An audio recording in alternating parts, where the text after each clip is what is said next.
विधि का विधान कोई टाल नहीं सकता। जब जीवन में कोई ऐसी घटना घटती है जिसे हम समझ नहीं पाते या बदल नहीं पाते, तब हम अक्सर इसे विधि का विधान कहकर स्वीकार कर लेते हैं। लेकिन गौतम बुद्ध के अनुसार इस विचार को थोड़ा गहराई से समझने की आवश्यकता है। वे बताते हैं कि जीवन में भाग्य और कर्म दोनों की भूमिका होती है और कर्म अधिक महत्वपूर्ण है। बुद्ध के समय में भी कई लोग मानते थे कि मनुष्य का जीवन पूरी तरह भाग्य के अधीन है। वे सोचते थे कि जो कुछ होता है वह पहले से तय है, इसलिए प्रयास करने का कोई विशेष अर्थ नहीं है। ऐसे लोगों को गौतम बुद्ध ने स्पष्ट रूप से समझाया कि यह सोच अधूरी और गलत है। उन्होंने कहा कि यदि सब कुछ विधि द्वारा ही तय होता, तो फिर अच्छे और बुरे कर्मों का कोई महत्व नहीं रह जाता और न ही साधना और प्रयास नैतिकता का कोई अर्थ होता। बुद्ध के उपदेशों का मुख्य आधार कर्म है। उनके अनुसार हर व्यक्ति अपने कर्मों का फल स्वयं भोगता है। भूतकाल में किए गए कर्म वर्तमान परिस्थितियों को जन्म देते हैं, लेकिन वर्तमान में किए गए कर्म भविष्य को बनाते हैं। इसका अर्थ यह है कि जीवन पूरी तरह से पूर्व निर्धारित नहीं है। यदि ऐसा होता तो परिवर्तन संभव नहीं होता।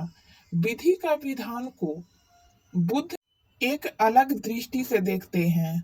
उनके अनुसार जीवन में कुछ ऐसी परिस्थितियां होती है जिन्हें हम तुरंत नहीं बदल सकते, जैसे जन्म, कुछ प्राकृतिक घटनाएं या पिछले कर्मों का फल।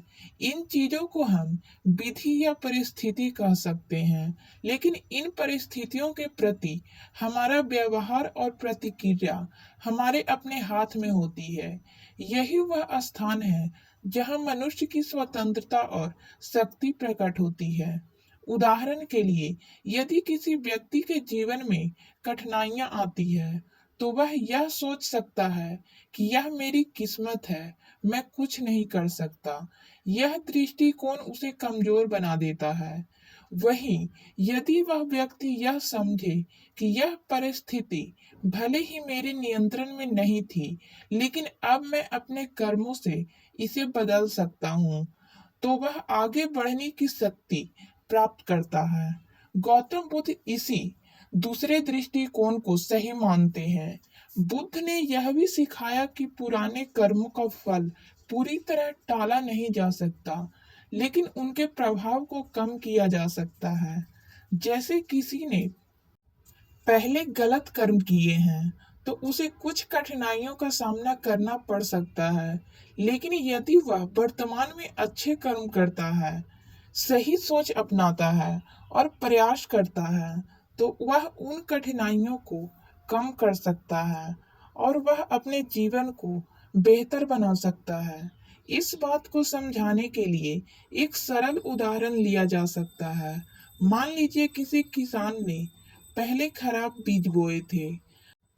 अब उसे अच्छी फसल नहीं मिल रही। यह उसके पिछले कर्म का परिणाम है।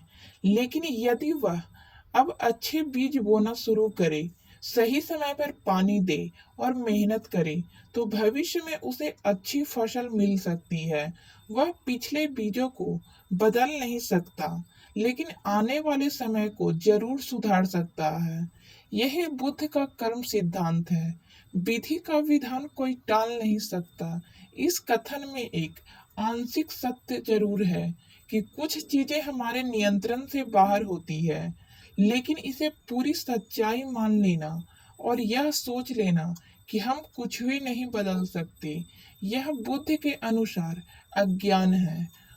वे सिखाते हैं कि जीवन एक गतिशील प्रक्रिया है जिसमें हर क्षण हम अपने कर्मों से नया भविष्य बना रहे होते हैं।